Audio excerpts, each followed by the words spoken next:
Добре дојдовте. Ајде заедно да се нурнеме во едно од темите што често изгледаат комплицирани во германскиот јазик, падежите. Знам, многумина ги сметаат за тешки, ама денес ќе видиме дека не се воопшто страшни.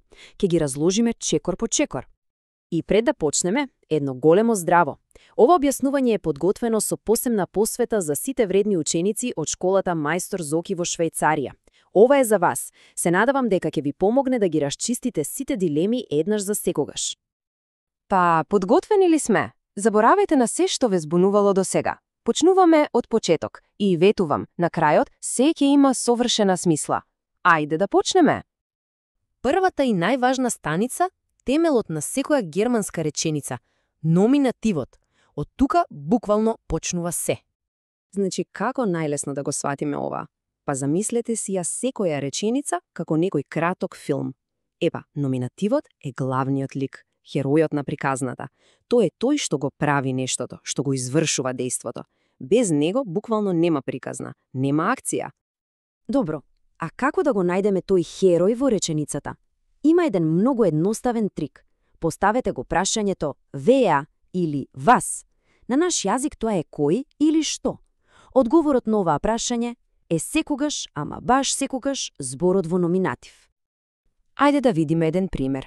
Имаме реченица «Der Mann liest ein Buch». Прашуваме «Wer liest?» односно «Кој чита?» Одговорот е кристално јасен. Der Mann. Ете го нашиот субјект, нашиот херој. Толку е лесно. Ајде една брза вежба. Реченицата е Das Auto fährt schnell. Кој е субјектот тука? Го поставуваме клучното прашање. Was fährt schnell? Што вози брзо? Па секако, Das Auto. Одлично. Првиот чекор е веќе совладан. Добро, го најдовме нашиот херој. Ама секоја дејство мора да влијае врз нешто или некого, нели? Тука на сцена стапува акузативот. Значи, акузативот е директниот објект. Тоа е лицето или предметот што директно го трпи дејството на нашиот херој. Ако херојот, номинативот, шутира топка, епа топката е акузатив. Таа е таа што директно го прима ударот. И акузативот, се разбира, си има свое магично прашање. А тоа е when или was, што кај нас би било кого или што. Внимавајте, тука е разликата. Не прашуваме кој, туку кого гледам, кого слушам, што читам. Еве го тоа на дело. Ich sehe den Mann. Субјектот, односно номинативот, е ich, јас. Прашуваме за објектот. Wen sehe ich? Кого гледам јас? Одговорот е den Mann. Човекот. Тој е директниот објект на моето гледање. И еве, оваа табела е баш супер за да се види разликата на прв поглед. Од лево го имаме номинативот. Тој е активниот, тој што прашува кој. Од десно акузативот, тој што ја прима акцијата, пасивецот, со прашањето кого. Значи, der Mann во номинатив, тој чита, ама den Mann во акузатив, него некој го гледа. Се е во улогата што ја имаат во реченицата. Добро, досега имаме херој, односно номинатив, и директен објект, акузатив. Ама што ако во приказната има и трет лик? Некој што има корист од целата акција. Време е да го запознаеме дативот. Дативот е така наречениот индиректен објект.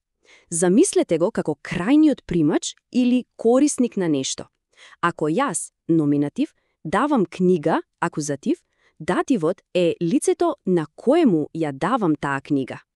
Неговото прашање е многу специфично и лесно се памти. Вем. На македонски тоа најдобро се преведува со «на кого». Значи, ако во реченицата може да се праша «на кого», бидете сигурни, одговорот е во датив. И еве како сите три падежи можат да играат заедно во една иста реченица. Der Lehrer gibt den Schülern die Aufgaben. Ајде да ја анализираме. Прво, кој дава? Der Lehrer. Тоа е нашиот номинатив. Второ, што дава? Die Aufgaben. Тоа е акузативот. И трето, најважното, на кого ги дава? Den Schülern. Ете го дативот, совршена хармонија. И стигнавме до последниот падеж. Овој се занимава со сопственост и припадност. Време е за генитивот.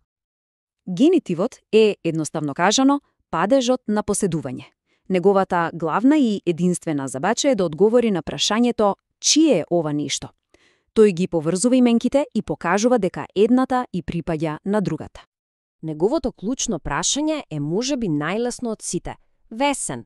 Ова директно се преведува како чии, чија или чија. Тука навистина нема простор за забуна. Еве го во акција.